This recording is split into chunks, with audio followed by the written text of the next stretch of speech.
I want you to fail. I want you to fail. Our world is constructed in such a way that we are constantly striving for success and perfection. We buy face creams that promise the perfect skin, and then we get the perfect friends, and we hang out with the perfect people, and we want the perfect body. And then we get older, and we want the perfect university, and the perfect family, and job, and everything. Stand up if you think you have the perfect everything. Well, at least this is an honest audience. You see, the world is not perfect, and you are a part of this world. I want you to be you. I want you to be human. I want you to be real, and I want you to fail. If you haven't failed so hard, that you spent the day in bed crying into your pillow and wishing you would never have to speak to another person ever again in your life, then you haven't failed hard enough. If you have not failed so hard that you could feel the world collapsing in front of you, you wished you would get sucked into it and never have to interact with a person ever again, you have not failed hard enough. And you cannot just fail once. You have to fail, and then fail again, and then fail again, and fail so hard, so much, so deep, that eventually you get pushed from the other side of failure and into success. Masochistic? Well, maybe a little. As a kid, I was perfect. Well, maybe not perfect, but I was the asymptote to perfection.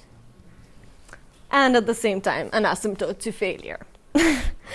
I was quiet and polite. I was an academic weapon. Good old days. Not anymore. I did so much. I participated in every possible form of extracurriculars, every type of dance you can imagine, theater. I even played golf for a time, and I envisioned myself as the next American president. I don't even know. And yet, no matter how much I did, no matter how much I strove for perfection, all I ended up doing was hurting myself in the process. Because when you strive for perfection, I may have been perfect on paper, but inside I was crumbling. Because when you strive for perfection, what you are doing is destroying your ability to be creative, to be original, and to not force yourself into some copycat model of what perfection is supposed to look like. When you strive for perfection, you suffer at everything that you do because you place an expectation over yourself that you feel guilty if you do not reach.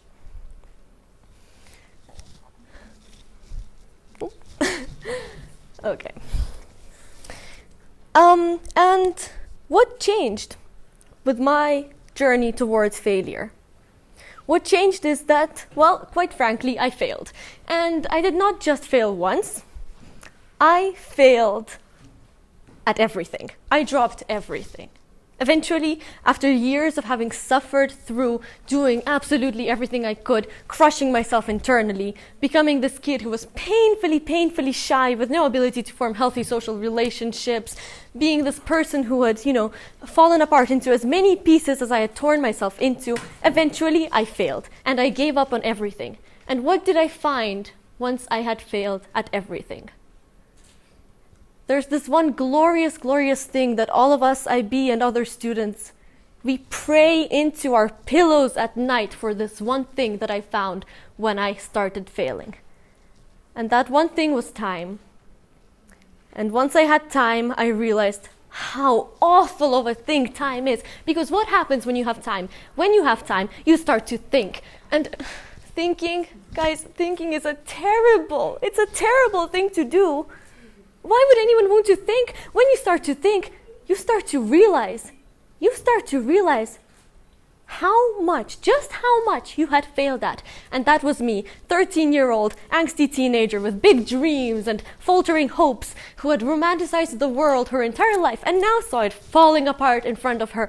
And now she was thinking that at 13, she had failed. She had categorically failed. I want you to see the humor in this. I'm 13. No wonder she had no friends. She was kind of crazy. In any case, eventually, I realized that I was looking at all of this entirely the wrong way. I was so consumed in cowering away from failure that I failed to see the bigger picture. I failed to see that failure is exactly what I should be aiming towards. Not only was that not something I should be running away from, it's what I should have been running towards the entire time. Let me illustrate. I used to run a lot when I was a kid.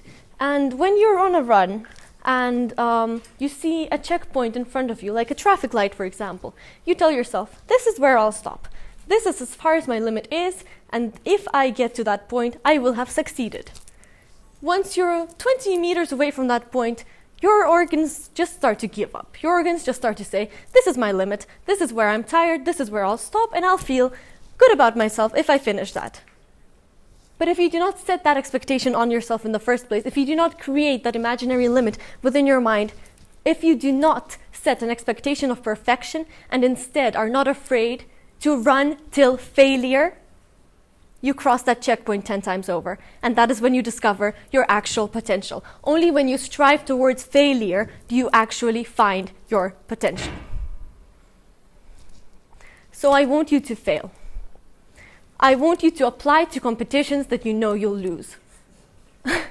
I want you to dance knowing damn well that you're a terrible dancer, and anyone who knows me knows that I do that. I want you to feel the shame of knowing you had failed, and then realize to yourself that failure, that shame is such a stupid concept to begin with. I want you to fail. I want every single one of you to fail. Because only when you strive to fail do you begin to succeed. Thank you.